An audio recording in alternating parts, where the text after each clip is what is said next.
Papa Dudut. Till death do us part. Ang laging bigkas na mga kinakasal sa harap ng altar. Ganon din ang pangakong binibitawan namin sa isa't isa ng asawa ko noong kami kinasal. At kahit papaano ay masasabi kong napanindigan naman namin ang pangakong yon. Tawagin niyo na lamang po ako sa pangalang Apollo, 45 years old at isang insurance agent mula sa Makati. Sumulat ako sa inyo dahil gusto kong i-share ang love story namin ng asawa kong si May na hanggang kamatayan ay nagpatuloy pa rin ang pagmamahalan naming dalawa. Sa mall kami unang nagkita ni May, Papa Dudut. Dati akong sales boy doon na ang trabaho ay ang mamigay ng flyers sa mga tao tuwing may promo ang pinagtatrabahuhan kong store. Sa dami ng mga taong nakakasalamuha ko araw-araw ay hindi ko pa noon napapansin na ilang beses na palang dumaan sa harapan ko ang aking the one. Parang routine ko na kasi noon ang mamigay ng flyers sa mga taong saglit ko lamang nakikita ang mga mukha kaya mabilis ko lang din silang nakakalimutan. Hanggang sa isang mukha ang nanatili sa memorya ko. Si May na halos araw-araw ko noong inaabutan ng flyer nang hindi ko namamalayan. Una ko siyang napansin dahil sa suot nitong pink na headband. Kinabukasan ay nakita ko ulit ang headband na yon kaya inabangan ko ulit siya sa mga sumunod na araw. Hanggang sa napagtanto kong iisa lang ang babaeng nagmamay-ari ng pink na headband na yon.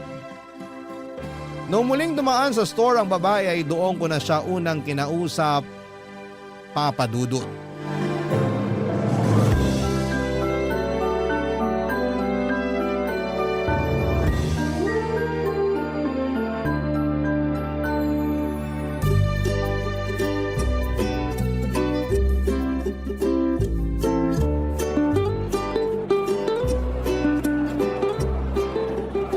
Good afternoon, ma'am. Ito po, flyer. May promo po kami this month. Baka gusto niyo po mag-avail. Salamat. Ay, teka lang. Ha? Ikaw na naman. Ano pong ibig niyong sabihin? Naalala kita eh. Ikaw yung lagi kong inaabutan ng flyer tuwing hapon. Baka po nagkakamali lang kayo. Hindi. Naalala ko yung pink mong headband eh. Dumaan ka na naman kahapon dito, di ba? Tapos nung nakaraang araw din. Hindi po ako yun. Aalis na ako. Sandali lang, sandali. Hindi nga ako yun. Huwag ka matakot sa akin. Nagtatanong lang naman ako eh. Tsaka, wala namang masama kahit araw-araw kang kumuha ng flyers namin. Curious lang talaga ako. Hindi nga ako yun, ang kulit. Talaga ba? Kahit i-check natin yung CCTV ng store? Ha? May CCTV ba rito? Oo! Ayan oh, sa tapat ng store namin.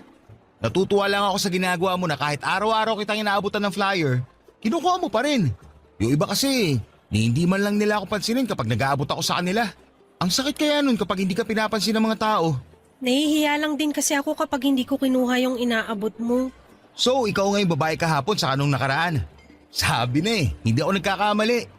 Naalala ko yung headband mo eh, kasi kakaiba. Pambata. Total, nandito ka na lang din. Baka naman may time ka para explain ko tong laman ng flyers namin. Okay. Hindi naman ako nagmamadali. Okay, sige. This month kasi, may promo kami. Kailan ba birthday mo? Tapos na. Tapos na ba? Sayang naman. Kapag kasi birthday mo this month, may 20% discount ka kapag bumili ka dito sa store ngayong buwan. Kasi anniversary namin. Pero huwag ka mag-alala. May 10% discount din kapag first time buyer. First time mo lang naman bumili sa amin kung sakali, no? Hindi ako mahilig sa gadgets eh. Hindi. Pero if ever lang bibili ka, ngayon ka lang din ba bibili dito sa amin? Oo, hindi pa ako nakakapasok dyan sa store nyo. Ayos! Ayun! So kung plano mong bumili ng cellphone o tablet o laptop, bumili ka na ngayong buwan kasi may discount ka. Ano palang pangalan mo? May. Ako pala si Apollo. Salamat Apollo pero wala akong pambili ng tinda nyo eh. Tsaka may cellphone na ako. Hindi ko kailangan ng bagong cellphone ngayon. Ganun ba?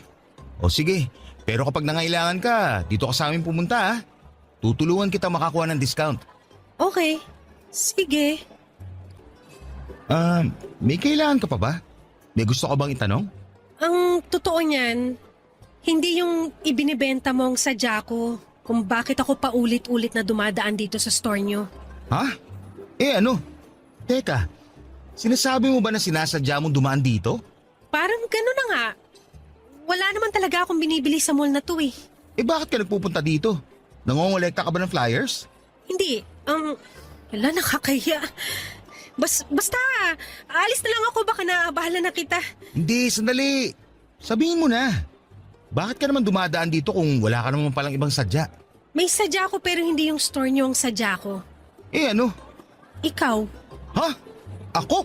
matagal ko nang gustong itanong sana yung pangalan mo pero nahihiya lang ako makipag-usap sa'yo. Bakit naman gusto mo malaman pangalan ko? Gusto kitang hanapin sa Facebook para ma-add sana kita. Talaga? Bakit naman? Ang dami mo namang tanong. Crush kasi kita. Ayan, nasabi ko na yung dahilan. Sasabihin mo na ba yung Facebook mo? Totoo ba? Oo nga. Malapit nang maubos yung kapal na mukha ko. Sabihin mo na yung Facebook mo para makaalis na ako. Ganito na lang. Malapit na matapos yung shift ko. Maantay mo ba ako? Bakit naman kita aantayin? Gusto mo makuha Facebook ko, di ba? Antayin mo ko. Gusto muna kita kilalanin bago ko ibigay yung FB ko. Maliit na tao si May, Papa Dudut. Wala pa yata siya sa 5 feet kaya kapag pinagtabi kami ay para kaming magkapatid. Maganda siya, maliit ang mukha pero mature na ang itsura. Singkit ang kanya mga mata at napaka-expressive ng mga ito. Sa mga mata pa lang kasi ay matutukoy mo na kaagad kung ano ang nararamdaman niyang emosyon dahil napaka-suggestive nito. Nakatira lang si May malapit sa mall kung saan ako nagtatrabaho noon. Tendera siya sa isang bakery nung nakilala ko siya. Lagi raw siyang tumatambay sa mall para makakita ng artista. Marami kasing nagaganap na mall shows sa mall na pinagtatrabahuhan ko noon at karaniwan ay marami rin talagang artista na nagpupunta noon. Noong minsang dumaan siya sa harapan ng store namin ay inabutan ko raw ng flyer si May at doon din ay agad siyang nakaramdam ng attraction sa akin. Hindi naman sa pagmamayabang pero mukha raw kasi akong artista, Papa Dudut. Simula noon ay araw-araw na siyang dumadaan sa store namin para kumuha ng flyer na inaabot ko sa mga tao. Hanggang sa mamukhaan ko na nga siya at nakausap. Doon na po nagsimula ang pagkakaibigan naming dalawa, Papa Dudut. Kinuha niya ang Facebook account ko para doon ako kulitin. Kakaiba ang personality ni May, mapaglaro at weird ang ugali nito. Para bang malayo sa mga normal na tao kung tumatakbo or tumakbo ang pag-iisip niya. Siya yung tinatawag na out of the box kung mag-isip. May usapan nga kami noon tungkol sa mga alaga naming hayop. At bigla na lang niya akong tinanong kapag daw ba magkakapareho ang size ng bawat hayop sa mundo. Sino raw sa kanila ang mananalo kapag naglaban? Napahagalpak na lamang ako ng tawa noon habang ini-imagine ko ang langgam at elepante na magkasing laki at naglalaban. Kasabay nito ay napaisip din ako kung sino nga ba sa kanila ang mananalo. Dahil sa kakaibang personality na ito ni May, kung kaya naman ay nagkaroon din ako ng interes sa kanya. Kaya naman noon nagkaroon ako ng oras para magpahinga. Mula sa trabaho ay inaya ko siya para manood ng sine na agad naman niyang pinaunlakan, Papa Dudut.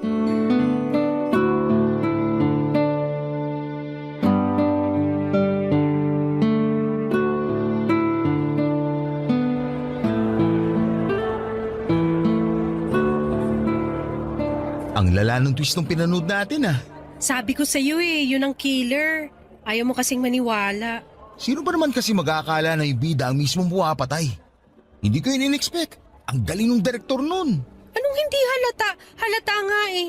Tsaka hindi na bago yung twist na yun. Ilang beses na yung nagamit sa ibang pelikula. Talaga ba? First time ko lang makapanood ng ganun eh. Mahilig ka ba talaga manood ng mga mystery thriller? Oo. Yan ang paborito kong genre ng pelikula. Lahat na yata ng mystery na palabas na panood ko na eh. Kakaiba ka. Halos lahat ng kakilala kong mga babae, puro love story ang gustong panoorin sa sine. Pero ikaw, mas gusto mo yung patayan. Masyado na kasing predictable yung mga love story na yan. Puro recycled yung kwento, paiba-iba lang yung artistang bida. Kung sa bagay, nakokornehan din naman ako sa mga love story. Bakit naman? Ibang-iba kasi siya sa totoong buhay. Kapag sa pelikula, parang napakadali magkaroon ng karelasyon. Parang napakagandang ma-in-love. Pero ang totoo niyan, hindi naman ganun ka-magical ang pag-ibig tulad ng sinasabi nila. At bakit mo naman niya nasabi? Magical kaya ang pag-ibig. Kapag tumibok na ang puso mo para sa isang tao, para kang nasa alapaap dahil sa saya. Sa simula lang yan. Mawawala rin yung pakiramdam na yan kapag nagsimula na yung mga problema ng pag-ibig. Tulad ng sawaan, agawan, traiduran at lokohan. Parang pinagdaanan mo yung mga yan ah. Hindi ko naman yan sasabihin ko, hindi ko pa naranasan eh. Bakit? Sino bang bumasag sa puso mo kaya ganyan ang tingin mo sa pag-ibig? Wala, wag na natin pag-usapan yon. Sige na, share mo na. Yung last girlfriend ko kasi, nakipagwalay sa akin noon. Kasi hindi niya raw nararamdaman yung spark sa pagitan naming dalawa. Tapos, natural lang naman yun.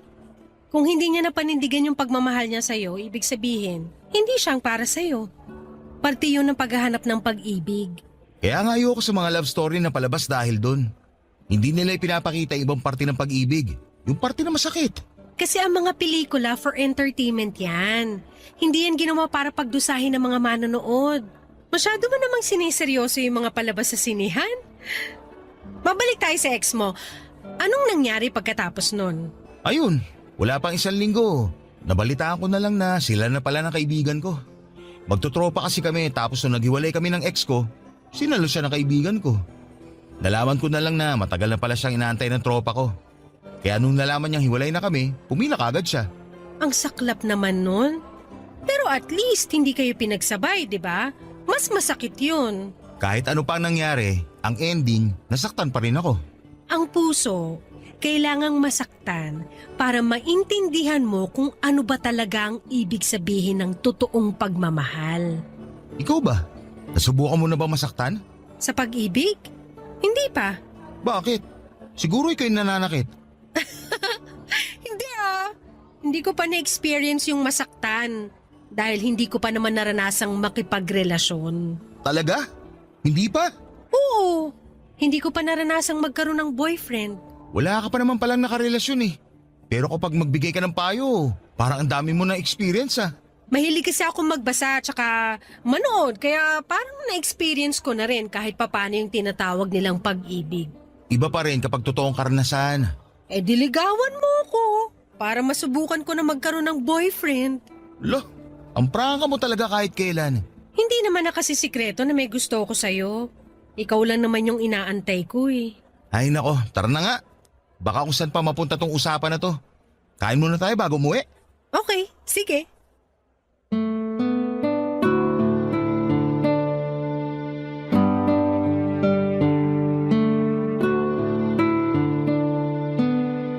Papadudot mabilis akong napaibig ni May dahil sa kakaibang ugali niya. Napakasaya niyang kasama. Tuwing nasa tabi ko siya ay para bang nagliliwanag ang buong mundo ko. Wala akong ibang ginawa kundi ang tumawa at matuto kapag nakakasama ko siya. Niligawan ko siya at ang panliligaw na yon ay umabot ng 3 buwan dahil kakaiba rin ang paraan nito ng pagtanggap ng manliligaw. Mahilig kasi sa mga mystery games si May at ang kondisyon niya noong niligawan ko siya ay kailangan ko raw na magawa ang 3 bagay na nasa checklist niya. Hindi niya sinabi kung ano-ano ang mga yon kaya natagalan bago ko siya napasagot. Sa ilang buwang pagsasama namin ni May, ang isang bagay lang ang sigurado ko sa kanya at yon ay ang kakaiba siyang mag-isip. Kaya ang ginawa ko ay gumawa ako ng mga bagay na hindi pangkaraniwan hanggang sa nakuha ko rin ang mga nasa checklist niya. Una na rito ang mag-date sa sementeryo. Naisip kong gawin yon dahil nasaktong birthday ng namayapa niyang nanay. Sinamahan ko siyang dumalaw sa sementeryo at doon din ay nagdala kami ng pagkain at nag-date. Para sa kanya, sementeryo ang isa sa mga pinakaromantikong lugar na pwedeng puntahan ng magkasintahan dahil bukod sa tahimik, ay ipapaalala lamang nito sa 2 nagmamahalan kung gaano kaikli at kaimportante ang buhay para lang paglaruan nito. Medyo dark pero may punto naman siya, papadudot. Pangalawa ay ang mag-joyride pero sa tren. Sumakay kami sa last trip ng MRT mula sa North Avenue papunta sa Taft at sabay naming Sabay naming binilang ang bawat landmark na aming nalampasan. Ang pangatlo naman, ang bagay na hindi ko makakalimutang ginawa ko para kay May, ay noong sabay kaming nagpatato kay Apo Wangod. Noong isinama kami ng kamag-anak ko mula sa abroad na magsagada. Pagkatapos noon sa mismong harapan ng mambabato, ay sinagot ako ni May, Papa Dudut. Barangay Love Stories. Barangay Love Stories. Ang relasyon namin ni May ay umabot ng 5 taon bago kami nabiyayaan ng isang lalaking anak. Noong nag-celebrate ng 1 taon ang anak namin ay nagdesisyon kami ni May na magpakasal. Sabay naming binuo ang isang pamilyang masaya at puno ng mga hindi malilimutang karanasan. Matapos nga ang 3 taon ay nasundan pa ang panganay namin ng isa namang babae. Maayos ang naging buhay namin ni May sa mga sumunod na taon. Nakahanap ako ng bagong trabaho bilang isang insurance agent samantalang nanatiling housewife ang asawa ko para maalagaan ang 2 naming anak, Papa Dudut. Napakasimple lang ng buhay namin noon. Hindi man kami nabiyayaan ng yaman ay labis-labis naman ang sayang pumapalibot sa pamilya namin. Ito'y dahil hindi hinayaan ni May na maging boring ang pamilya namin. Lagi siyang may handang pasabog sa bawat araw ng buhay namin na siyang nagiging core memory ng bawat isa sa amin. Lalo na ang mga anak namin. Hindi siya nawawala ng pakulo mula sa paggawa ng gawaing bahay, pag-iipon ng pera at kung ano-ano pa. Lagi siyang gumagawa ng laro na naging bonding time na rin namin. Isa sa mga hindi ko malilimutan tuwing nanonood kami ng TV ay paunahan pa kami sa paghula kung anong brand ng patalastas ang nasa screen namin. Pero ang masasayang araw na yon ay nabigyan ng tuldok nung bigla na lamang nakaramdam ng kakaiba si May sa kanyang katawan. Laging sumasakit ang binti nito noon. Nang ipacheck namin sa doktor, ang nararamdaman niya ay napagalamang mayroong bukol sa hita niya na kasing laki ng ponkan. Sumailalim siya sa iba't ibang klase ng test tulad ng MRI, ultrasound at biopsy. Umabot ng halos 1 buwan bago nakumpirma ng asawa ko ay mayroong sarcoma.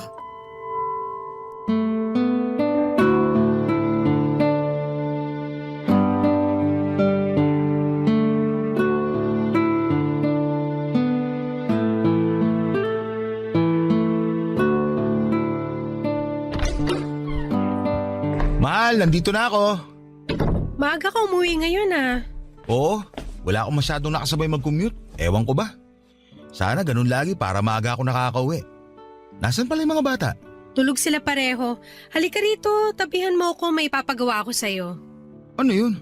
Ito, ginawan kita ng word search puzzle. Word search? Oo, bilugan mo yung mga salitang mahahanap mo rito. Para saan naman to? Basta, may 5 salita akong nilagay dyan. Okay, wala bang clue? Ano mga salita yung hanapin ko? Mga medical term. Medical term? Okay. Ayun, malignant, tama ba? Tama, 4 pa. Ano pa ba? Hindi ako maalam sa mga medical na to eh. Ito, tama ba to? Biopsy! Galing! 3 pa, dalingan mo. Para saan ba kasi to? Basta, kapag nahanap mo na lahat yung words, may ibabalita ako sa'yo. O sige. Ayun!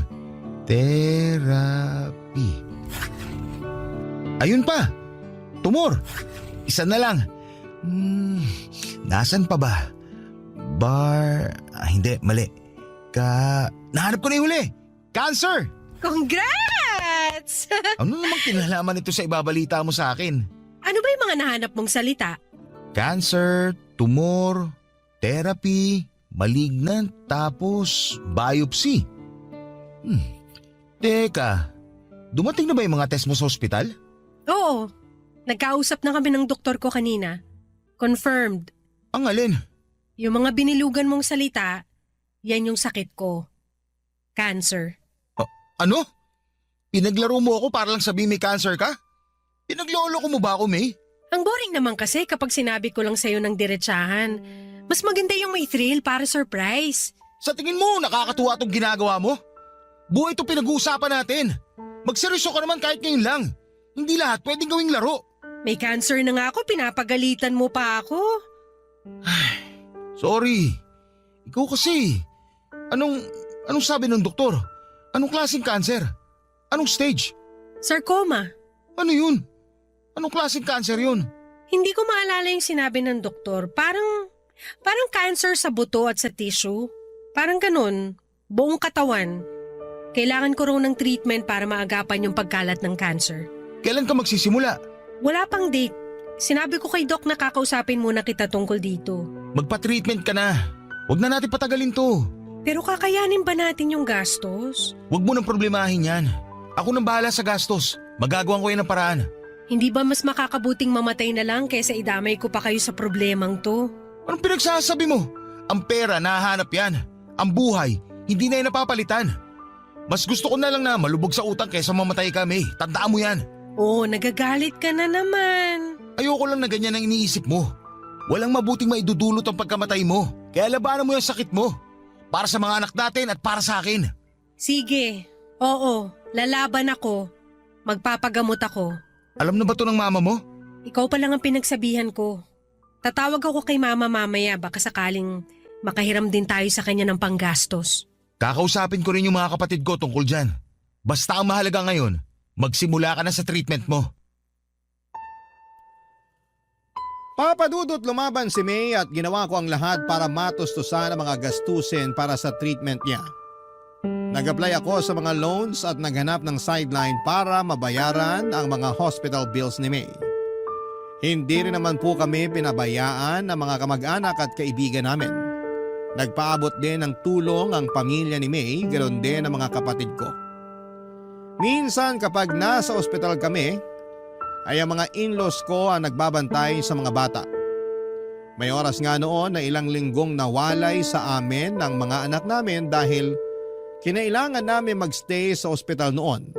Sa awa ng Diyos ay nalaban na naman ni May ang kanyang sakit matapos siyang magpa-opera. Tumalabang treatment nito at sumailalim sa remission o pagkawala ng mga sintomas ng kanyang sakit ang asawa ko. Sobra-sobra ang pasasalamat ko noon sa Diyos. Dahil dininig nito ang mga panalangin ko na habaan pa ang buhay ni May. Masyado pa kasing bata ang mga anak namin para mawala ng ina. Kaya nakahinga ko nang sabihin ng mga doktor na maayos na ang lagay ng asawa ko na wala ng sintomas ng cancer sa katawan niya. Unti-unti ay bumalik sa dati niyang sigla si May, sabay naming binawi ang mga oras at panahong nasayang dahil sa sakit nito, kasama ang mga anak namin. Muli naming binalik ang dating sigla ng aming pamilya at sa loob ng 3 taon ay namuhay kami ng tahimik at masaya. Subalit muling sinubok ang tatag at pananampalataya ng aming pamilya noong muling nagparamdam ang sakit ni May.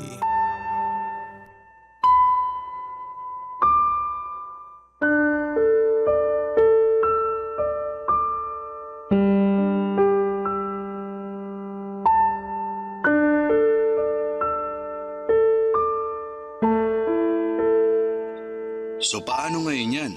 Nasa ospital pa rin ba kayo ngayon? Kakauwi lang namin ng bahay. Kumusta si May? Ayun, parang wala lang sa kanya yung nalaman niya. Mas ako pa nga yung apektado eh. Ako pa yung mas naunang umiyak kaysa sa kanya. Ganun naman talaga si May eh. Hindi masyadong nagpapakita ng kalungkutan. Ayaw kasi niya na madama yung mga tao sa paligid niya. Matapang yun eh, pero kahit ganun, samaan mo na lang muna siya.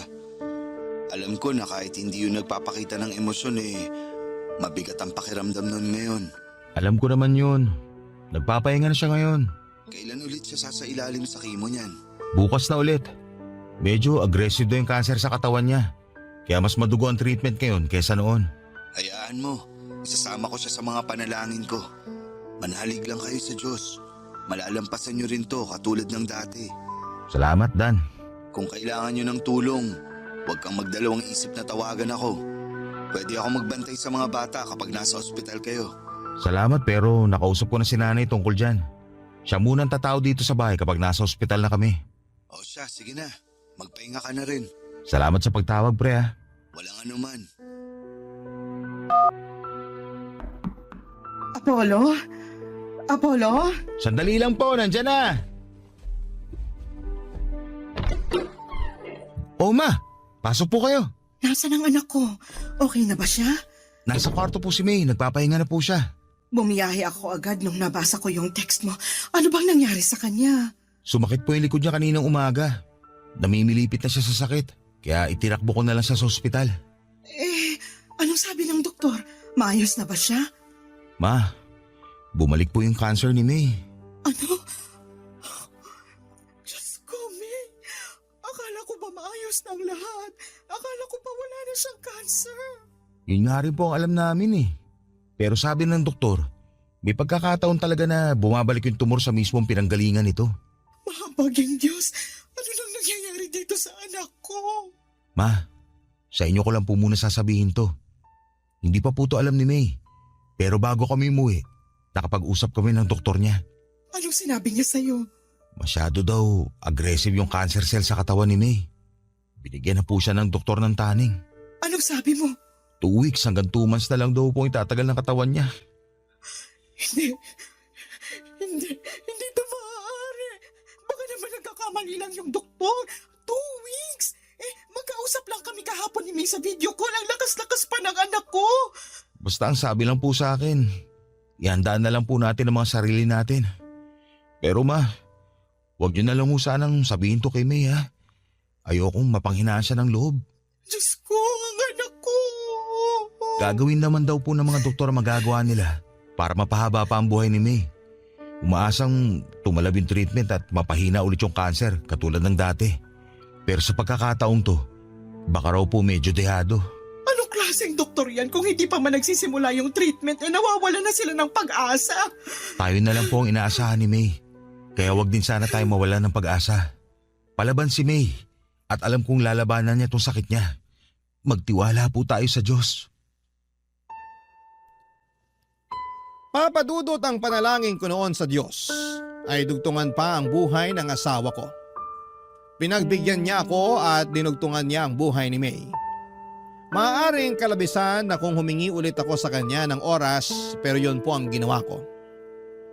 Ipinagpanalangin ko ulit na sana'y malampasan namin ang panibagong dagok sa buhay namin at tunay ngang God is good dahil ang hiling kong yon ay muling tinupad ng Panginoon.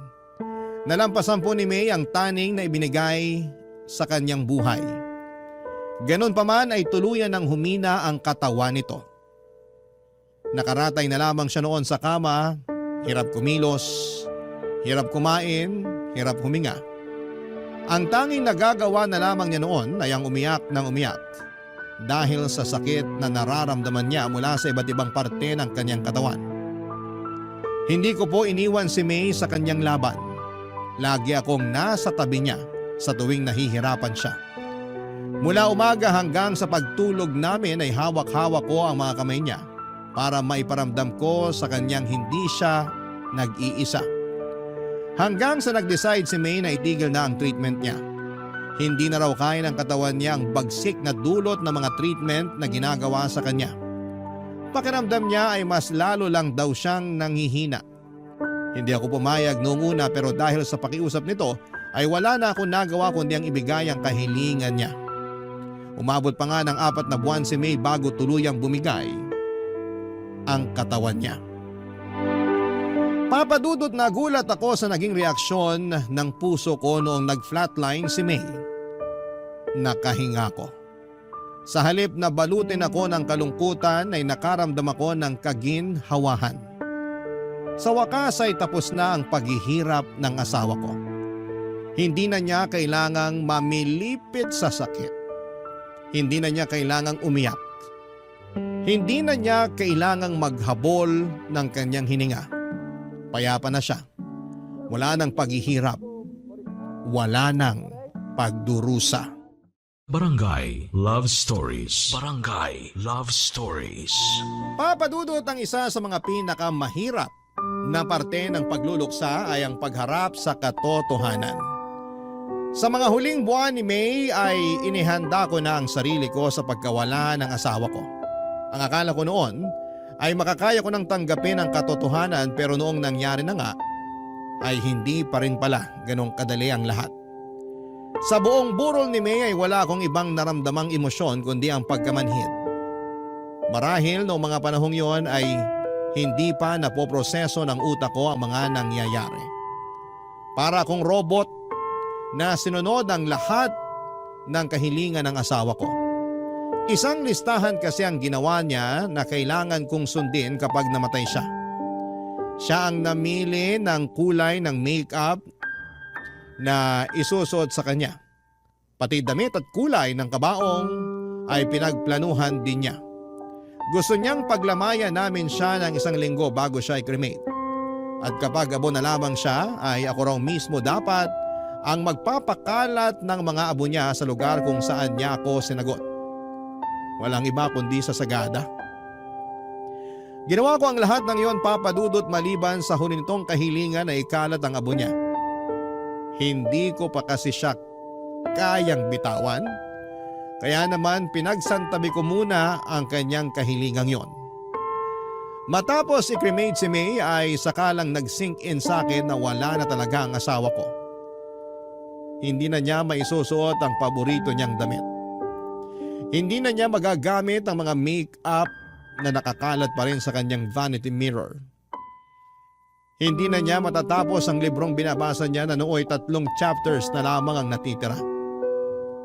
Wala na ang asawa ko. Isa yung katotohanan na nahirapan akong tanggapin. Gabi-gabi akong umiiyak sa CR, Papa Dudut, habang pilit na tinatago ang nararamdaman kong kalungkutan mula sa mga anak ko. Para bang naging routine ko na ang tumambay sa CR habang binabalikan ang mga masasayang ala-ala namin ni May. Isang gabi habang nakatambay ako sa CR at inaalala ang mga old pictures namin ng asawa ko ay bigla akong tinawagan ng kaibigan kong si Dan, Papa Dudut.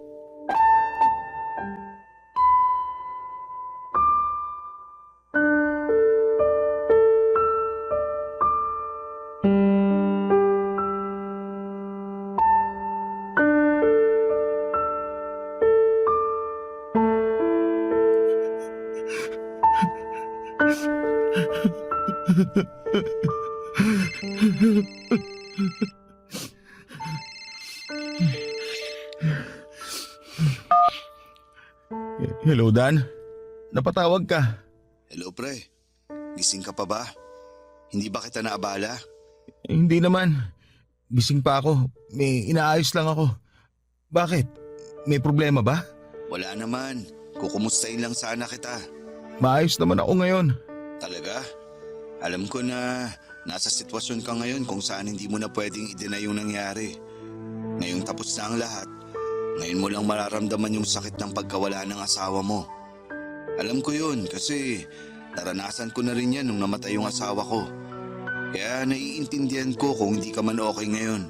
Ang hirap lang talagang tanggapin, pre. Ito mga nakaraang araw, akala ko kaya ko eh. Yun pala, nakakaya ko lang yung bawat araw kasi maraming tao nakapaligid sa akin. Nandiyan na kayo ng kaibigan at pamilya ko. Pero ngayon mag-isa na lang ako. Ngayon lang tumama yung sakit. Ngayon ko lang naramdaman yung kalungkutan. Ang hirap. Sobrang hirap. Yan din ang sinabi sa akin ni May noon. Sinabi ni May? Anong ibig mo sabihin? Ang totoo niyan pre, tumawag ako sa iyo ng ganitong oras dahil kay May. Hindi kita maintindihan, pare. Bago namatay si May, nagkaroon kami ng pagkakataong mag-usap. Isang bilin ang ibinigay niya sa akin. Sinabihan niya ako na samahan kita sa pagluluksa. Na kapag nakremate na siya't lahat, kapag wala na yung mga taong nakikiramay, kapag bumalik na ang lahat sa normal, tawagan daw kita para kumustahin ka. Sinabi niya yun sa'yo? Oo pare. Alam kasi niya na yung mga unang gabi na wala na siya sa tabi mo, yun ang mga pinakamalungkot na gabing mararanasan mo. Tumawag ako sa iyo ngayon dahil sa bilin ng asawa mo at bilang kaibigan na rin. Kaya kung ano man ang gusto mong ilabas, kung ano man ang gusto mong sabihin, narito ako't makikinig. Maraming salamat, pare. Hindi ko alam kung paano ako magsisimula eh. Paano ko sisimulan ang bawat araw ko kung wala na yung tao nagsisilbing araw ko? Wala na yung tao nagbibigay buhay sa pamilya ko. Paano ko pupunan yung kawalan ni May sa pamilya namin? Huwag kang magsimula. Hayaan mong kusang mangyari ang mangyayari. Karapatan mong magluksa dahil mahal mo yung nawala. Lahat naman tayo may kanya-kanyang paraan ng pagluluksa eh. Kaya kung ano yung mas makakapagbawas sa bigat na nararamdaman mo ngayon, yun ang gawin mo. Nandito naman kami na willing tumulong eh. Nandiyan ang mga magulang at kapatid mo, pati na rin ang biyanan mo. Hindi ka nag-iisa, Apollo. Maraming salamat sa pagtawag mo. Kahit papano, nabawasan tong bigat na nararamdaman ko ngayon. May nasabi pa ba sa'yo si May? Sinabihan niya ako na ako na raw bahala sa'yo at gabayan ko raw yung mga anak niyo. Siguraduhin ko raw na tulungan kitang matanggap ang nangyari. Hindi ko alam kung bakit ako yung napili ni May, kung bakit ako yung pinagkatiwalaan niya, pero siguro dahil byudo na ako kaya naisip niya na isa ako sa makakatulong sa'yo. Pinagkatiwalaan ka niya kasi mabuti kang kaibigan. Isa ka sa mga taong malaki naging parte sa buhay namin. Ganon din naman kayo ni May sa akin eh. Kayong dalawa yung naging kasangga ko nung nawala ang asawa ko. Kaya nararapat lang na ibalik ko sa inyo yung pabor. Basta, tandaan mo lang. Isang tawag lang ako kapag may problema ka. Maraming salamat ulit, pare. Walang anuman.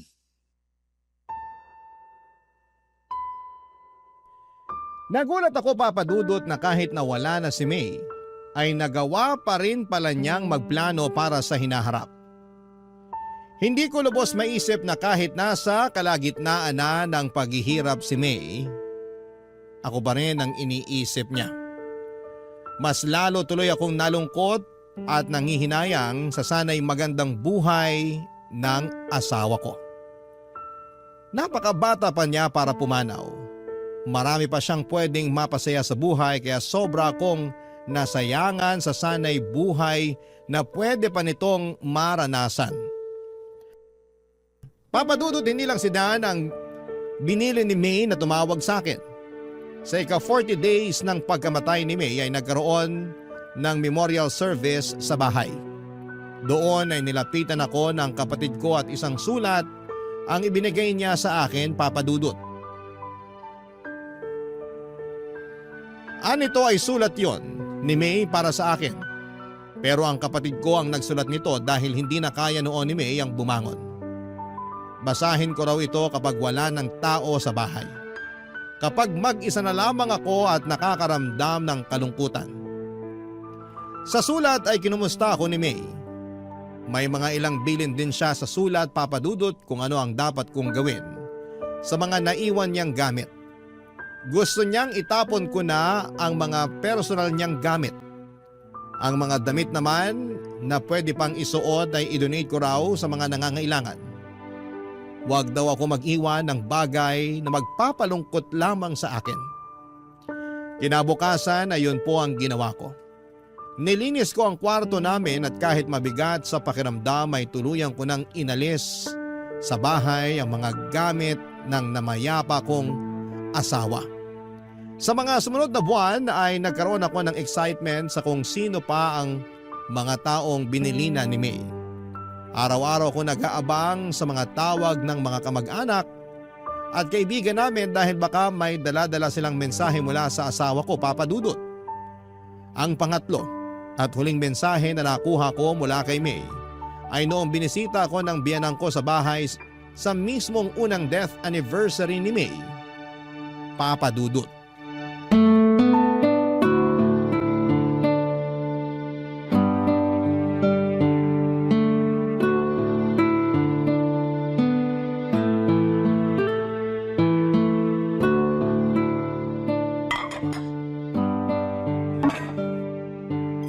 Ma, ako na po dyan.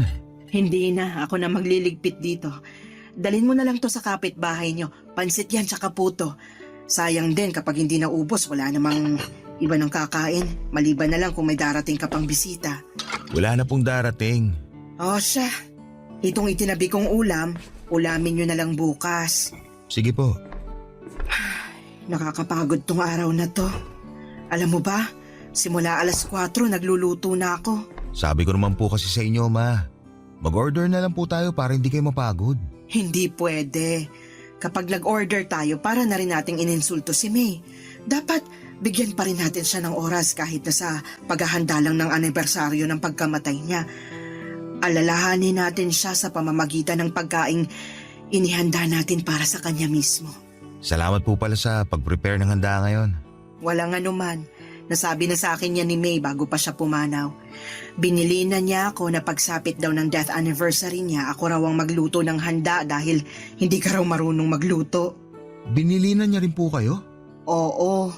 Nung hinatid mo yung anak mo sa eskwela noon, ako yung naiwan na nagbantay kay May.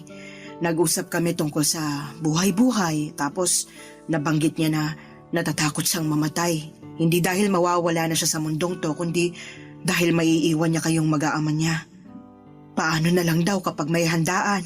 Sino na raw ang magluluto? Tapos napag-usapan namin, yun nga, tungkol sa death anniversary niya na samahan kita kasi alam niya na hindi ka marunong maghanda sa mga ganitong klaseng okasyon. Kahit kailan talaga.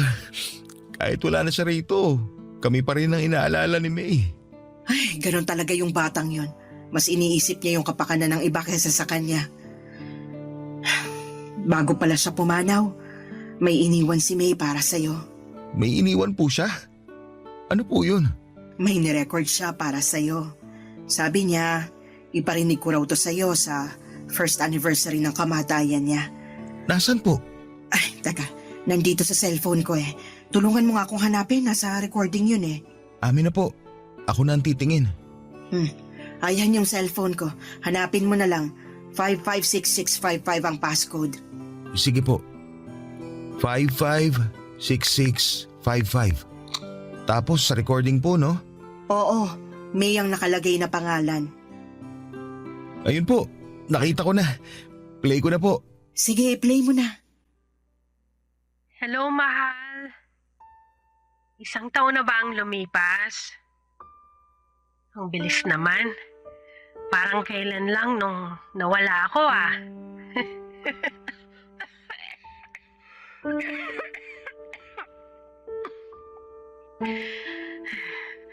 Joke lang yun ah. Baka magalit ka na naman kasi nagbibiro na naman ako tungkol sa kamatayan. Siraulo ka talaga. Kumusta ka na? Nagawa mo na ba yung mga billing ko sa'yo? Siguraduhin mo lang na maganda yung naging makeup ko, ha? Tsaka dapat, by this time, nakakalat na yung mga abo ko sa sagada. Doon mismo, sa tapat ng puno kung saan kita sinagot. Hindi pa. Hanggang ngayon nandito pa yung mga abo Tapos, yung mga mo. gamit ko, naipamigay mo na ba? Itapon mo na yung mga hindi mo gagamit. Huwag kang magtago ng mga gamit kung hindi na importante. Alikabukin lang yung mga yon. Siguro, mag-iwan ka lang ng ilang pictures ko. Para naman hindi ako makalimutan ng mga anak natin. Mahal, sorry.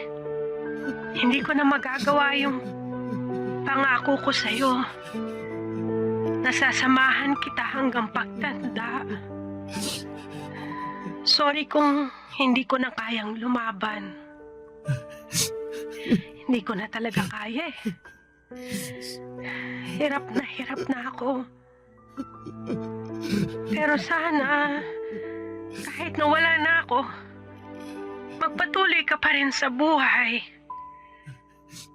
Maghanap ka ng bagong taong magpapatibok sa puso mo.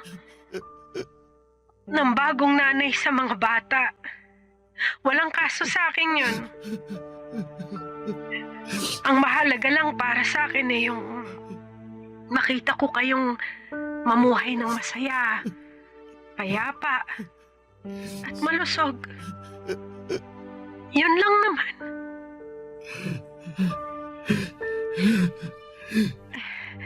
Ito na yung huling habiling ko sa'yo. Ikaw nang bahala sa mga bata, ha? Paalam, mahal ko. Paalam. Mahal.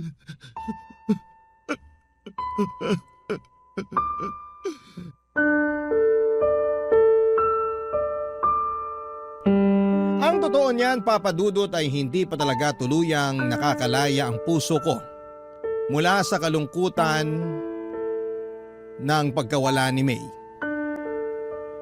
Hindi pa rin talaga siya kayang pakawalan kahit na matagal na siyang namayapa. Araw-araw ay pumapasok pa rin siya sa isipan ko. Dumating nga noon sa puntong gumagawa pa ako ng senaryo sa utak ko bago ako matulog kung saan ay masayang nagsasama ang buo naming pamilya. Yun na lang kasi ang tanging paraan para mawala ang pagkalumbay ng puso ko. Pero tama ang mga sinabi ni May mula sa recording na ginawa niya. 1 taon na ang lumipas at kailangan ko na siyang pakawalan. Hindi pwedeng lagi na lamang akong nakasilip sa nakaraan, Papa Dudut. Kailangan kong harapin at tanggapin ang kinabukasan na wala na si May para na rin sa mga anak namin. Unti-unti ay sinanay ko ang sarili ko na wala ng May sa tabi ko. Ginawa ko ang lahat bilang single parent para mabigyan ng magandang kinabukasan ang mga anak ko. Nung nakahinga na ang puso ko ay dinala ko ang mga bata sa Sagada at doon ay ikinalat namin ang mga abo ni May. Papa Dudut, hindi na po ako nakapag-asawa pang muli at sapat na sa akin ang 2 anak namin ni May. Hindi man kami buo ay masaya at kontento naman ang pamilya namin. Hindi ko na kailangan ng bagong pag-ibig pa dahil buo ang puso ko sa pagkakaroon ng 2 anak. Ngayon ay kailangan ko na lamang gampanan ang trabaho ko bilang magulang sa kanila sa pamamagitan ng mga natutunan ko sa dati kong asawa na si May. Hanggang dito na lamang po ang kwento ko sa inyo, Papa Dudut. Ang inyong forever, kapuso at kabarangay, Apollo. Dear Papa Dudut, mapagpalang araw po sa inyo at sa lahat ng bumubuo ng Barangay LS. Pati na rin po ang mga nakikinig ngayong araw. Magbabakasakali po ako na mapili at mabasa ninyo ang sulat ko sa mismong araw ng undas. Laking pasasalamat ko po kapag nagkataon.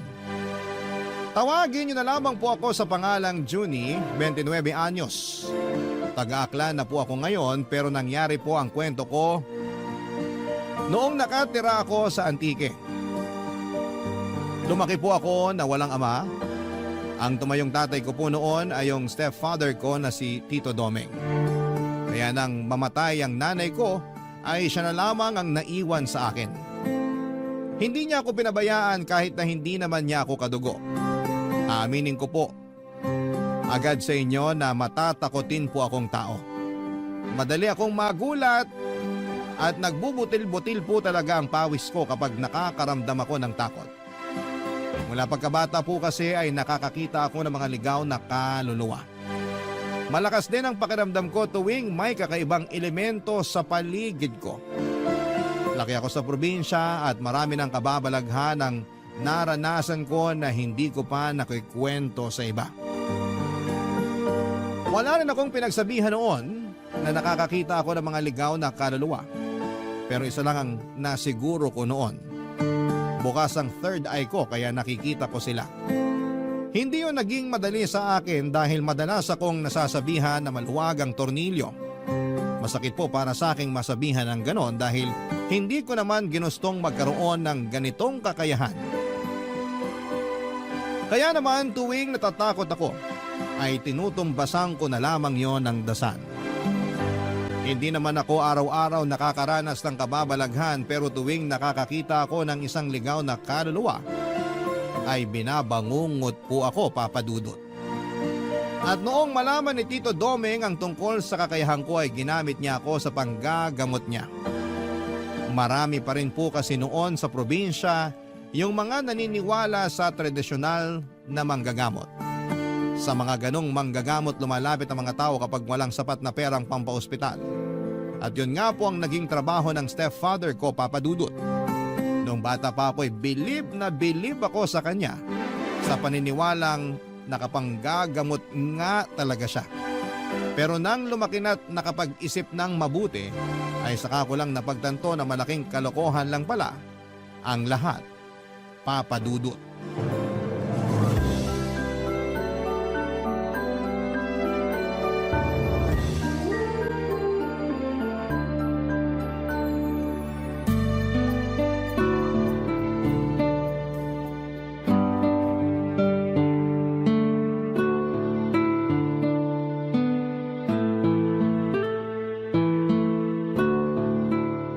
Oh, ba't di pa tayo maandar?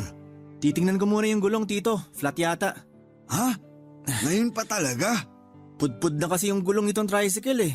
Sa susunod na linggo ko pa sana balak palitan. Kaso inabutan na ngayon. Paano ngayon yan? Papalitan ko na lang sandali. May dala ka bang ekstrang gulong? May naikarga naman ako sa likod, Tito. Mabuti naman. Bilisan mo na lang. Mag-aalas 11 na ng gabi. Teka, bababa muna ako nang mapalitan mo yung gulong ng maigi. Yung mga gamit mo pang ayos, nadala mo rin ba? Lagi lang naman nandito sa likod yon. Buti na lang talaga naisipan kong ikarga tong gulong kanina. Kung hindi, baka dito na tayo magpapalipas ng gabi. Hindi tayo pwedeng magpalipas ng gabi rito, Juni. Bakit naman, Tito? Basta, Nga pala, Tito. Ano ba talagang sakit nung matandang ginamot nyo kanina? nung matandang babae. Siyempre, nag-imbento lang ako ng sakit. Pero mukhang maayos naman yung kalagayan ng matanda. Dala na lang siguro ng edad kaya nanghihina. Hindi na nga makatayo eh. Ikaw ba naman abuti ng mahigit 80 anyos? Hindi mo ba nakita kanina kung gaano katanda yung ale? Hindi naman ako pumasok sa bahay nila, kaya hindi ko na nakita yung matanda. Kayo lang naman kailangan dun. Umamin ka nga. Napipilitan ka lang bang sumama sa akin? Paano tayo paniniwalaan ng mga ginagamot ko kung hindi mo ipinapakitang suportado mo ko sa ginagawa ko? Mali naman kasi naman loko tayo ng ibang tao, Tito. Totoong herbal naman yung pinababayaran ko sa kanila. Hindi ko nga lang alam kung magagamot nun yung sakit na meron sila. Pero hindi ko nakasalanan yun. Sila tong may kailangan sa akin. Yun na nga, Tito eh. Kailangan nila kayo kasi wala silang pampa-ospital. Nagtiwala sila sa inyo. Pero naging katiwa-tiwala ba kayo? Hindi na mahalaga kung nagtiwala sila sa akin o hindi. Hindi ko naman sila gagamutin sa ikalawang pagkakataon. Kung wala akong nagawa para sa kanila sa unang beses na lumapit sila, malamang kukuha na ng panibagong manggagamot yung mga yun. Kaya bakit pa ako mag-aalala? Paano nga kung wala silang makuha? Sa tingin nyo ba, may maitutulong pa yung herbal na ginawa nyo? Nung tinikman ko nga yung laman ng binibenta nyo, oregano lang yung nalasahan ko. Bakit mo kasi tinikman?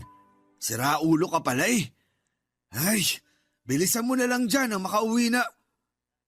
Junie, kaninong aso yung nasa may likuran mo? Malay ko po, di naman tayo taga rito. Tsaka, anong aso sinasabi nyo? Wala naman ako nakikita. Tumingin ka sa likuran mo. Anak ng, kanina pa ba yan dyan? Bugawin mo. Baka mamaya, hindi lang basta aso yan. Nasa liblib na lugar pa naman tayo. Wala tayong mahihinga ng tulong dito. Shoo! Alis! Umalis ka rito! Hoy! Ano ka ba? Hindi naman umaalis eh. Batuhin mo na. Tito, alam niyo namang may ginagawa pa ako rito eh. Kung kayo na lang kaya bumato. Naduduwag ka lang yata eh.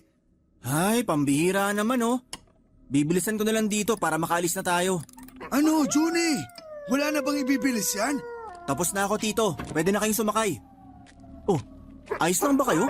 Paano ako magiging maayos kung may umaalulong na aso malapit sa atin? Aso lang naman yan, Tito. Tara na, uwi na tayo. Inilabutan ako ron ah. Bakit, Tito? May nakita ba kayo kanina? Wala. Pero nakakatakot kapag sa harapan mo mismo umalulong yung aso. Hindi naman sa inyo nakaharap yung aso kanina habang umaalulong. Kahit na, hindi pa rin maganda yun. Lalo na't hindi naman natin alam kung saan nanggaling yung asong yun. Sandali, alam mo ba kung anong ibig kong sabihin? May naaamoy silang masamang espiritu. Hindi lang yun. May mamamatay rin.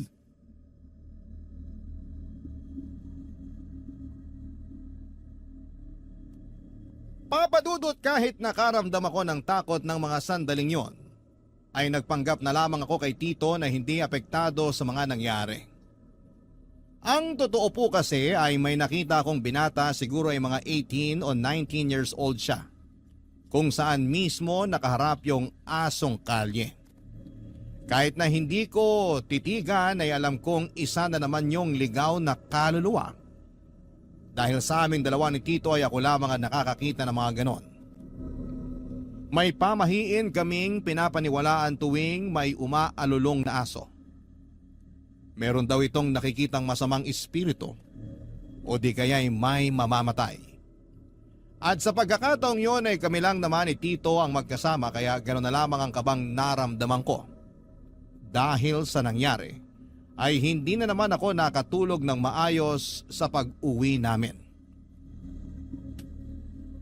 Pasado 12:00 na noon nang lumabas ako ng bahay para manigarilyo. Nakapatay na lahat ng ilaw sa bahay at hindi na ako nag-abala pang buksan dahil wala naman sana akong balak magtagal sa labas. Pero habang nakaupo ako roon at humihit-hit ng sigarilyo ay bigla na lang may humawak sa magkabilang balikat ko. Paglingon ko, wala namang tao. Nang ibalik ko noon ang tingin sa harapan ko ay ramdam na ramdam ko na nagkakabutil-butil na ang pawis ko sa noo. Nang makita ang isang batang lalaki na nanlalalim ang mga mata at maputla ang mga labi niya. Nang kumurap ako ay bigla na lamang itong nawala. Papa Dudut.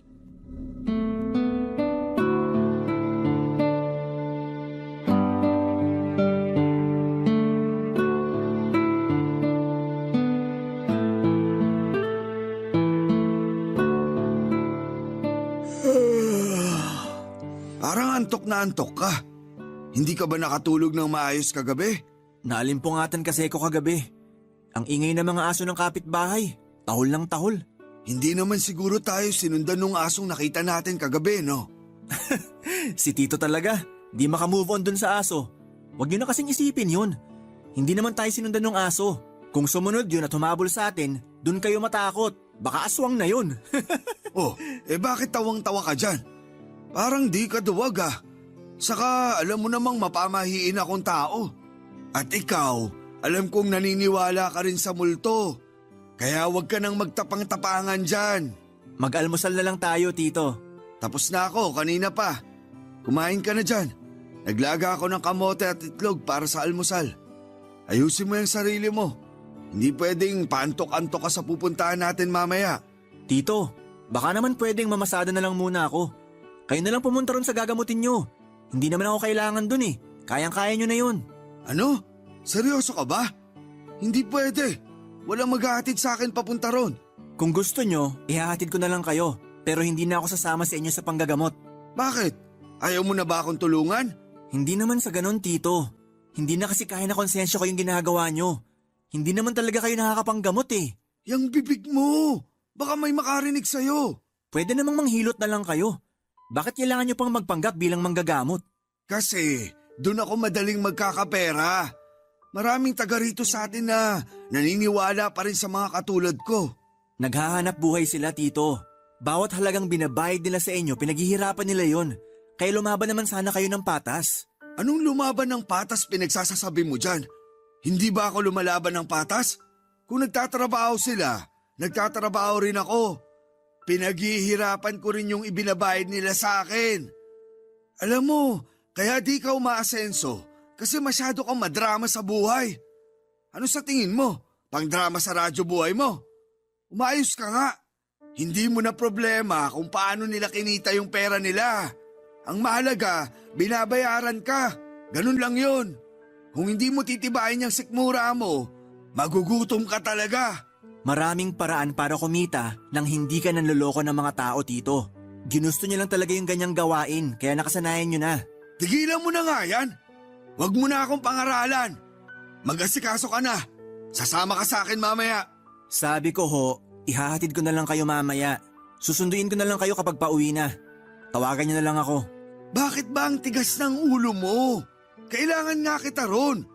O sige, sasama ako. Pero magkalinawan po sana tayo. Yun na yung huling beses na sasama ako sa inyo. Kasi sa susunod na pilitin niyo pa akong sumama, Mapipilitan na akong sabihin sa mga ginagamot nyo na peke kayong manggagamot. Kung marunong kang tumanaw ng utang na loob, hindi mo gagawin yan sa akin. Pwede naman akong tumanaw ng utang na loob sa ibang paraan. Pero hindi sa gusto nyo, Tito. Kapakanan nyo lang din naman ang iniisip ko eh. Paano kung malaman ng mga nagpapagamot sa inyo na hindi naman talaga nakakatulong yung ginagawa nyo? Paano kung karmahin kayo sa panloloko nyo sa kanila? At yung pinakamalalang pwedeng mangyari, paano kung may mamatay ng dahil sa inyo? At bakit naman may mamamatay ng dahil sa akin? Maiintindihan nyo rin yung sinasabi ko pagdating ng araw, Tito. Pero sana, hindi na tayo umabot sa puntong yon.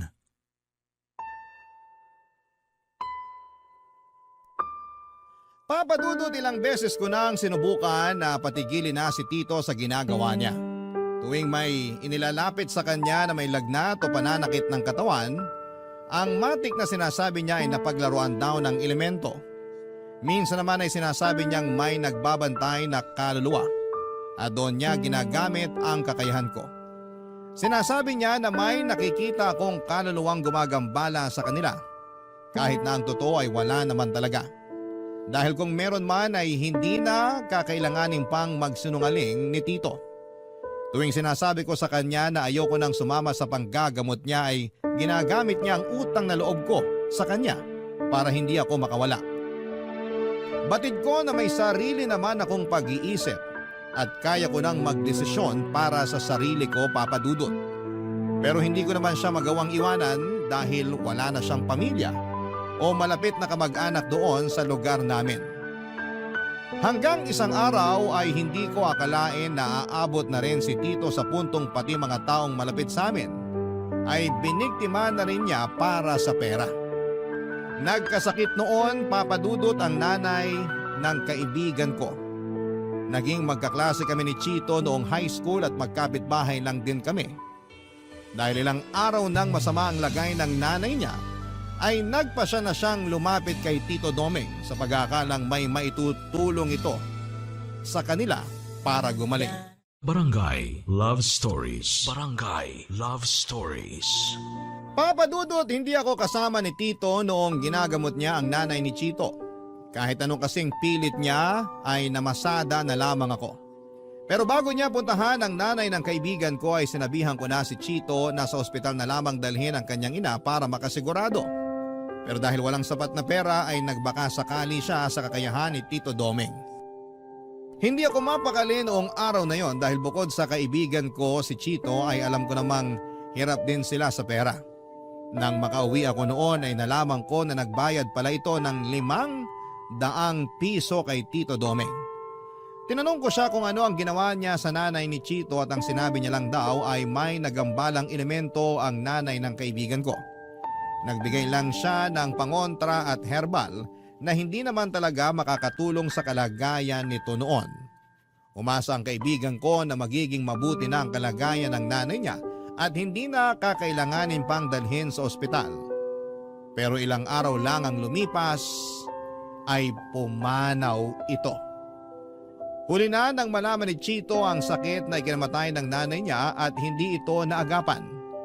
Sinisi niya si Tito Doming sa panloloko nito sa kanila, kaya ang nangyari sinugod kami sa bahay, Papa Dudut.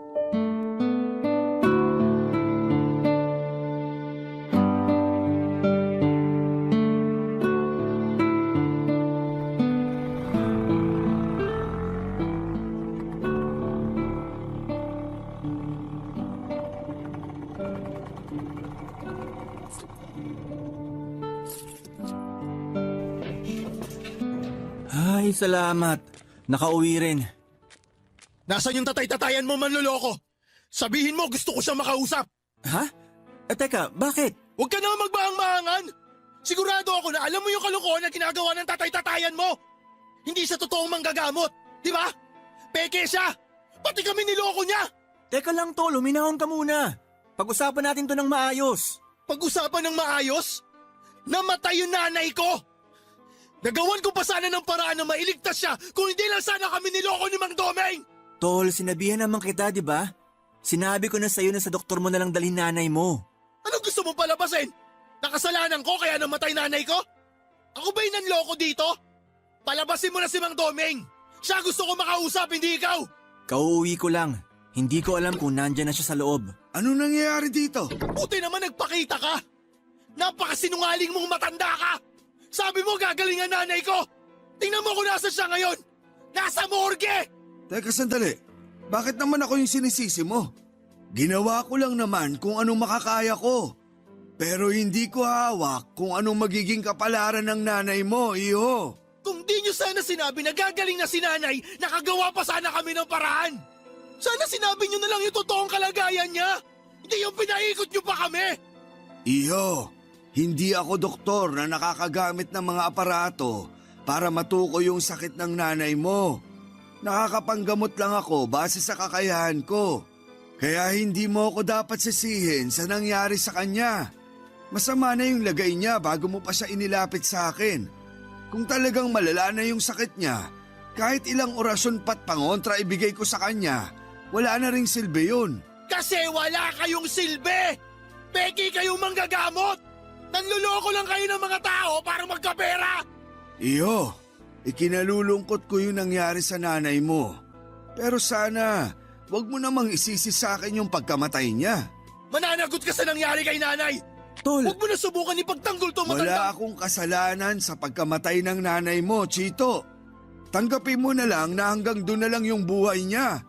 Tsaka sa tingin mo, kung nadala mo siya sa ospital nung araw na pinagamot mo siya sa akin, makakaligtas pa siya? Kakailanganin mo muna ng malaking halaga bago siya asikasuhin sa ospital. Nagkamalas-malas lang kasi sa akin pa napatapat. Ako patuloy yung nasisi. Napakawalang puso nyo talaga! Hanggang ngayon ayaw nyo pa rin aminin na nagkamali kayo! Umuwi ka na't asikasuhin mo na lang yung burol ng nanay mo. Huwag kang mag-alala. Magbibigay naman ako ng abuloy. Tito naman, tumigil na kayo. Hindi ko kailangan ng abuloy mula sa inyo! Itabi nyo na lang yon! Kasi baka isang araw, isa naman sa inyo ang mangailangan ng abuloy! Abat, pinagbabantaan mo ba kami? Hindi ko na kailangan gawin yon! Karma na bahala sa inyo! Huwag kayong mag-alala! Magbibigay ako ng pang-abuloy kung sakali! Aalis na ako!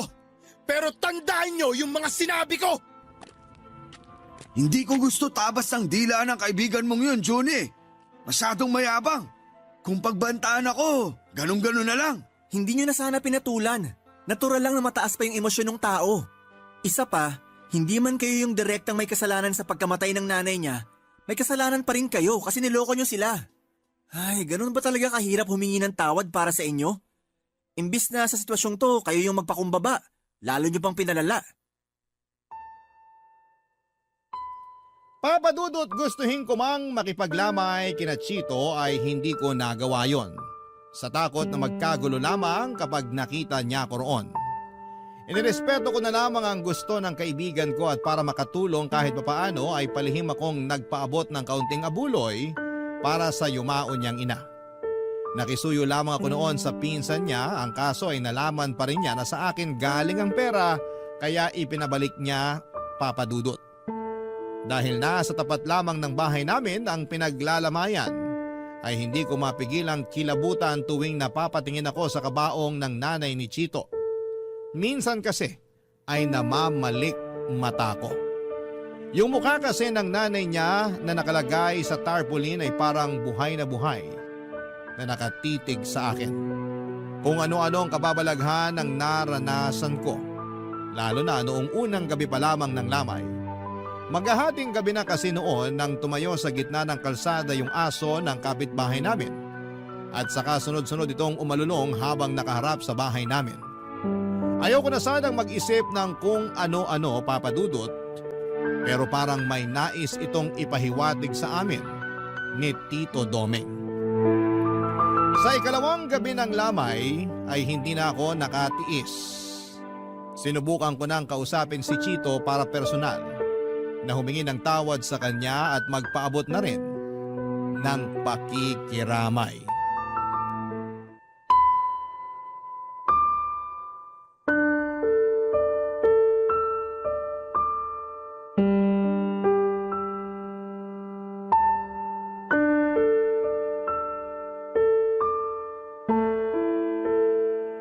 Tol, pasensya ka na. Dumiretso na ako rito sa bakuran nyo. Di ba sabi ko sa'yo ayoko makita pagmumukha mo dito? Ano yan?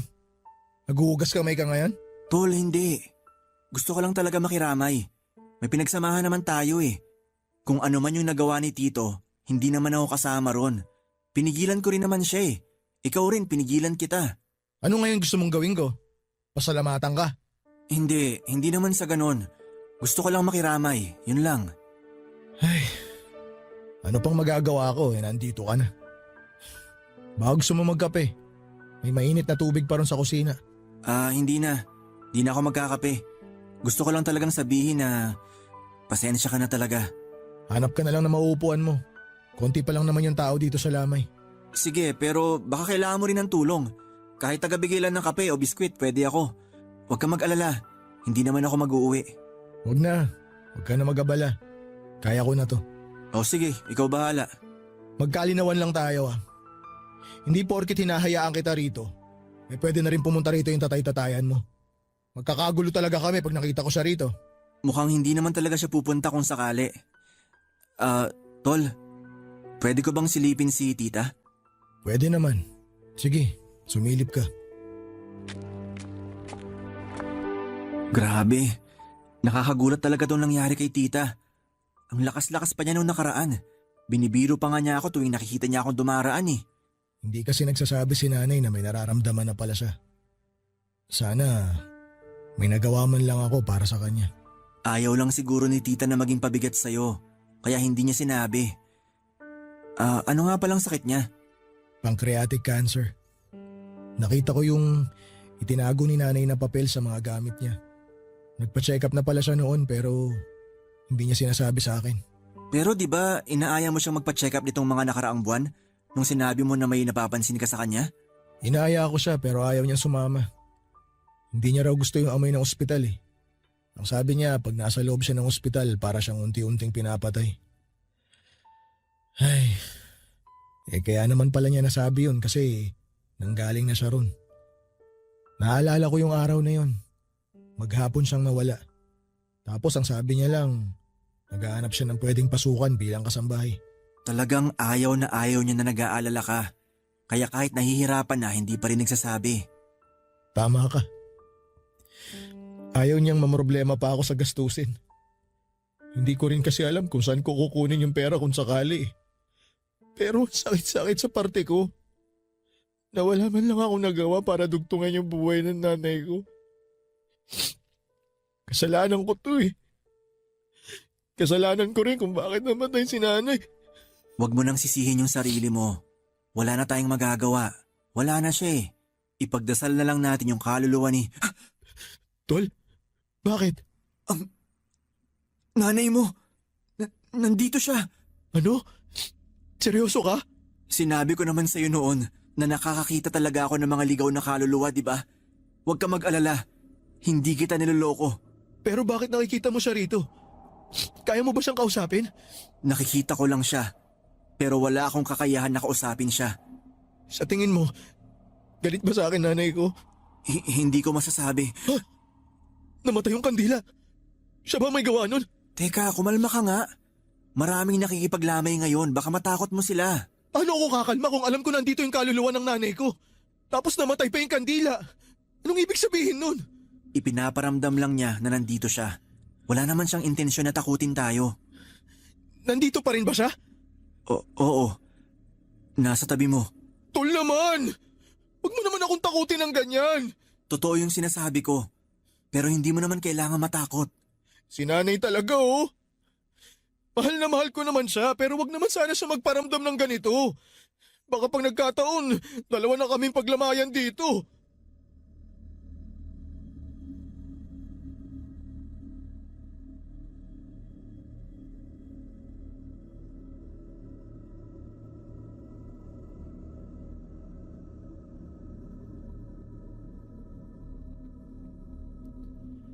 Papadudot, nagtaka po ako noon dahil noong yung kaluluwa ng nanay ni Chito ang nakita ko ay hindi ako nito dinalaw sa panaginip ko. Sa katunayan, iyon pa lamang ang unang pagkakataon na nakatulog ako ng maayos matapos makakita ng kaluluwa ng yumao. Tungkol naman kay Tito Doming, kahit nalaman niya na wala na ang nanay ni Chito ay hindi man lang siya humingi ng tawad at hindi pa rin siya tumigil sa panggagamot niya. May iba na namang gumaling sa tulong niya pero yon ay dahil simpleng lagnat lamang talaga ang sakit nila at wala ng sintomas ng iba pang mga sakit. Pero bukod sa nanay ni Chito ay may nabanggit sa akin si Tito na may isa sa mga ginamot niya ang tuluyan ng namaalam. Ang malala doon, hindi pa rin siya nakonsensya sa ginawa niya. Papa Dudut, hindi ko alam kung bakit napakabigat ng pakiramdam ko nang umuwi sa bahay ni Tito matapos niyang ibalita na namatay yung matanda habang dinadasalan niya.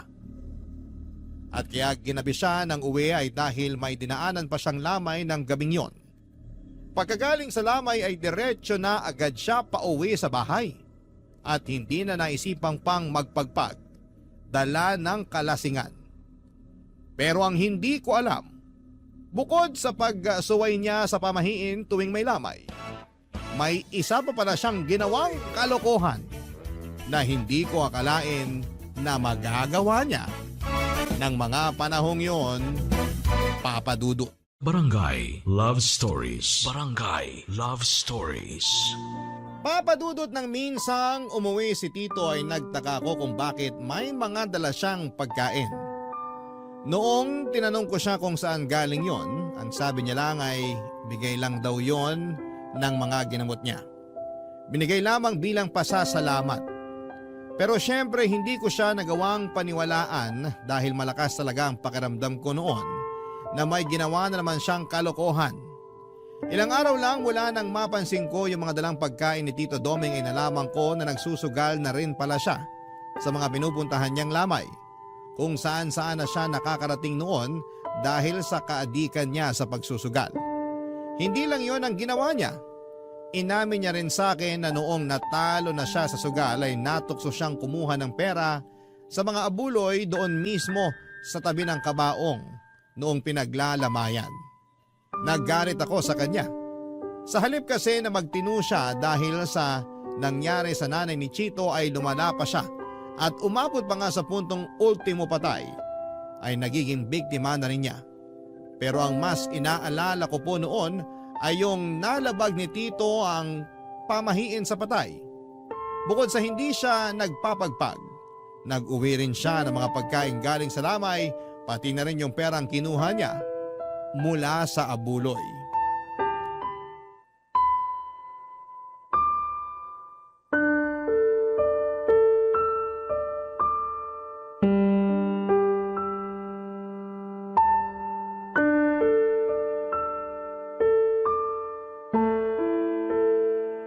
Ang tagal naman ni Tito Doming. Ano bang nangyayari dun sa tatay-tatayan mo? Parang madalas ginagabi ng uwi ah. Hindi pa nagpapasundo sa'yo. Ewan ko ba ron? Hindi na nga ata ng gagamot kasi nakahanap na ng bagong libangan. Bakit? Ano na naman naisip niyang gawin? Ayun, naadik na sa pagsusugal sa lamay. Pati abuloy dun sa patay, pinapakailaman niya raw pag natatalo siya. Nakakahiya tuloy dun sa pamilya ng pinaglalamayan. Di ko rin maintindihan niya si Mang Doming. Ayos naman siya nun eh. Akala ko nga, totoong nakakapanggamot siya kasi di ba nung sumasakit yung tiyan ko, siya lang ang nakapagpawala nun. Dahil siguro yun sa herbal na pinainom sa'yo. Teka, matagal mo na bang alam yung modus niya? Hindi, kailan ko lang din nalaman na peke pala siya. Paano mo nalaman? Ay, ayoko na pag-usapan. Ako kasing nahihiya para kay Tito. Sige na, sabihin mo na. Wala na rin namang mawawala. Nalaman ko yun nung ako naman yung nagkasakit. Ayaw niya akong gamutin. Namimilipit na ako noon sa sakit ng tiyan. Kasi alam niyang hindi ka niya magagamot. Kaya pala nagpa-hospital ka na lang nun. Tapos ayun, appendicitis na pala. Kung hindi na agapan, baka nauna pa akong pinaglamayan kesa sa nanay mo. Ay, nga pala tol. May sasabihin talaga ako sa'yo kaya pumunta ako rito sa inyo. Ano yun? Mukhang seryoso yan ah. Kagabi kasi, nakita ko si nanay sa panaginip ko. Malungkot siya tapos umiiyak. Nung nagising ako, nakita ko siya sa kwarto ko. Ha? Paano nangyari yun? Hindi ko rin alam eh. Basta nakita ko si nanay. Sigurado akong siya yun. Kung ganon, nakakakita ka na nga. Tol, hindi naman ako bulag. Sira, nakakakita ng mga kaluluwa yung ibig kong sabihin. Alam ko naman, binibiro lang kita. Masyado ka kasing seryoso eh. Pero seryoso nga, pareho na tayo? Hindi ko pa sigurado yan. Si nanay pa lang naman yung nakita ko. Ay, baka naman guni-guni mo lang yon kasi mismo na yung nanay mo. Tol, sigurado ako sa nakita ko. Akala ko nga nananaginip pa rin ako nun eh. Pero kahit nakailang kurot na ako sa sarili ko, totoo pala talaga. Ibig sabihin bukas na rin yung third eye mo. Ay, good luck sa'yo. Bakit? Yun kasi yung dahilan kaya madalas akong binabangungot. Buti na lang laging nagigising si Tito Domeng pag naririnig niyang sumisigaw ako. Pero minsan kusa naman ako nagigising. Kaya iniisip ko na lang na baka hindi ko pa talaga oras. Masamang damo ka kasi, kaya hindi ka pa natutuluyan. Bakit ikaw? Anong klaseng damo ka ba? Tito, akala ko mamaya pa kayo. Kaya ba nagpatuloy ka ng busita rito? Tito, hindi naman pumunta rito si Chito para makipag-away sa inyo. May pinag-uusapan lang kami. Wala akong pakialam sa pinag-usapan yung dalawa. Hoy, Chito, umuwi ka na ron sa inyo. Tito, wag naman kayong ganyan Tol, kay Chito. ayos lang. Alis na ako. Sige tol, pasensya na ah. Ayos lang. Itong tatay-tatayan mo yung mukhang hindi maayos. Baka nilaan mo na ng konsensya niya. Tanggap niya na Dr. Kwak-Kwak siya. Bastos ka! Umalis ka na rito! Pag di ako nakapagpigil, baka bambuhin ko yung mukha mo! Pasalamat kayo, Mang Domeng. Dahil kaibigan ko tong anak-anakan nyo. Kasi kung hindi, sisiguraduhin ko na kayo naman yung paglalamayan dito sa bahay nyo.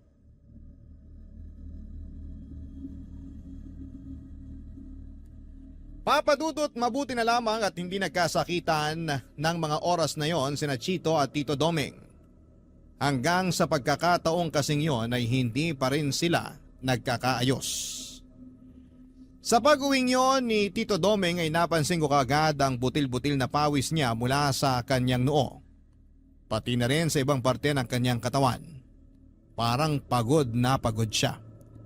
Nang tanungin ko siya ay sinabi niyang masama raw ang pakiramdam niya. Hanggang sa nauwi na nga sa trangkaso ang sama ng pakiramdam ni Tito.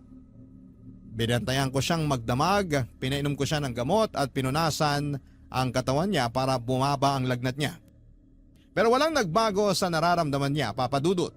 Kahit alalang-alala na ako noon sa kalagayan niya, ay pilit pa rin niyang sinasabi na ayos lamang siya at mawawala rin yon. Pero makalipas ang isang linggo, hindi pa rin bumababa ang lagnat ni Tito Domeng. Ang pinagtataka ko lamang noon ay tinubuan na rin siya ng malalaking butlig sa katawan.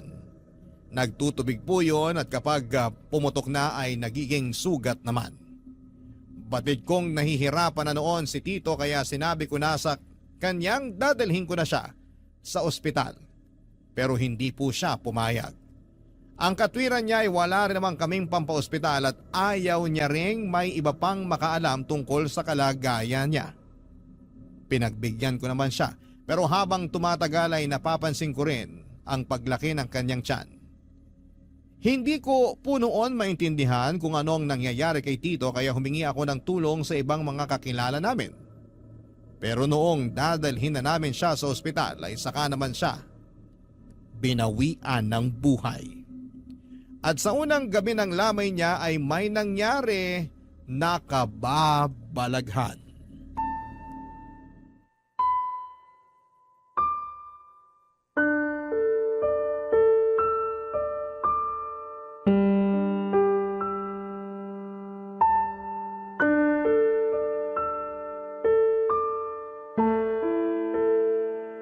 Tol, naikiramay ako. Salamat. Grabe, wala pang isang buwang nalilibing si nanay tapos ngayon, si Mang Domeng naman yung pinaglalamayan. Ay, pasensya ka na nga pala sa mga nasabi ko noon sa kanya. Nadala lang ako ng galit. Hindi mo kailangan humingi ng pasensya. Naiintindihan ko naman yung nangyari. Salamat, Tol. Pero sa tingin mo, ano kayang kinamatay ni Mang Domeng? Hindi ko rin alam. Hindi rin kasi matukoy kung ano yung sakit niya. Hindi kaya nabarang si Mang Domeng? Kasi kung kulam lang, posibleng magamot pa siya eh. Kasi mula nung naglabasan yung mga sugat niya sa katawan, ilang araw lang ang itinagal niya. Yung barang kasi tol, intensyon talaga na patayin yung taong dinapuan ng sumpa. Pero sino namang gagawa nun kay Tito Domeng? Malay mo, may iba pa siyang nakaalitan. Basta ako, hindi ko magagawang magpakulam o magpabarang ng tao. Kahit na malaki pa yung kasalanan sa akin. Ngayong napag-usapan na natin yung barang, suspecha ko baka isa sa mga pinagnakawan niya ng abuloy yung nagalit sa kanya. Hindi malabong mangyari yon. Pero mahirap din mambintang. Mahirap patunayan kung sino yung nagpabarang kay Mang Doming eh. Lalo na kung hindi naman natin kilala kung sino yung mga galit sa kanya. Kahit naman loko-loko si Tito Doming, nakakaawa pa rin siya. Tsaka siya na lang yung meron ako. Ngayong wala na siya, mag-isa na lang talaga ako sa buhay. Ako rin naman eh. Sinanay na lang yung meron ako tapos nawala pa. Wala man lang sa mga kamag-anak ni Tito Doming yung dumating para makiramay. Sinubukan ko naman silang kontakin. Pero mga wala raw pamasahe. Uy, ayos ka lang? Bigla ka na lang natahimik dyan. Huwag mo sabihin may nakikita ka na naman. Tol, tingnan mo yung bangkay ni Mang Doming. Bakit? Anong meron? Tingnan mo yung bandang leeg niya. Parang may gumagalaw eh. Ano namang gagalaw dyan? Ikaw talaga, mananakot ka pa. Seryoso ko, tingnan mo, ayun oh. Parang may uod. Oo nga. Pero paano magkakauod yung bangkay ni Tito? Unang gabi pa lang naman ang lamay niya. Mukhang binarang nga si Mang Doming, tol. Ganyan daw kasi yung nangyayari kapag namatay sa barang ang isang tao eh. Hindi pa rin nawawala yung sumpa kahit patay na siya. Uy, bakit natapon yung mga abuloy? Nasagi mo ba yung garapon? Hindi, ang layo ng kamay ko. Pasuyo naman, tol. Ikaw na mamulot ng mga barya. Sisindihan ko lang tong kandila. Namatay na naman eh. Ay, sige, ako na pupulot sa mga barya. Hoy, ano ba yan? Huwag ka humarang. Nakita mo na ngang may pinupulot dito eh, tsaka ka patatayo sa harap ng kabaong. Uy, Manong! Pwede po bang umatras muna kay sandali? Pupulutin ko lang itong mga barya oh. Uy, sinong kausap mo dyan? Yung Manong na nakatayo dito sa... Ha? Mang Doming! Tol! Nandito siya! Tol! Ano? Nakikita mo rin ba siya? Oo, nakikita ko rin siya. Pero huwag ka na magpahalata. Tayo lang yung nakakakita sa kanya.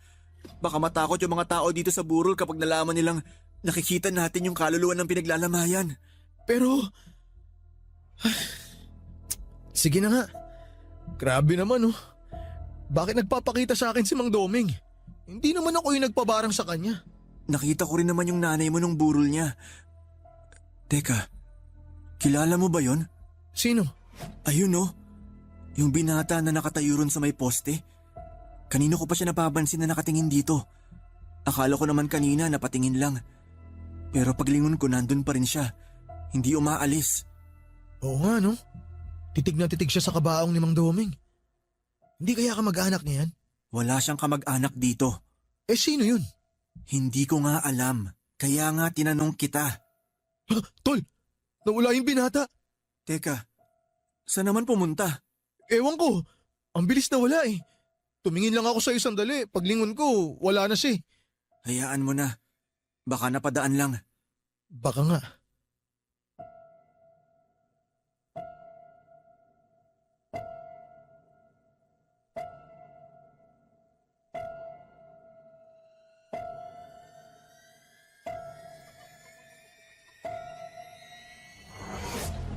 Papadudot naging palaisipan po noon sa akin kung sino yung binata na nakita namin sa unang gabi ng lamay ni Tito Doming.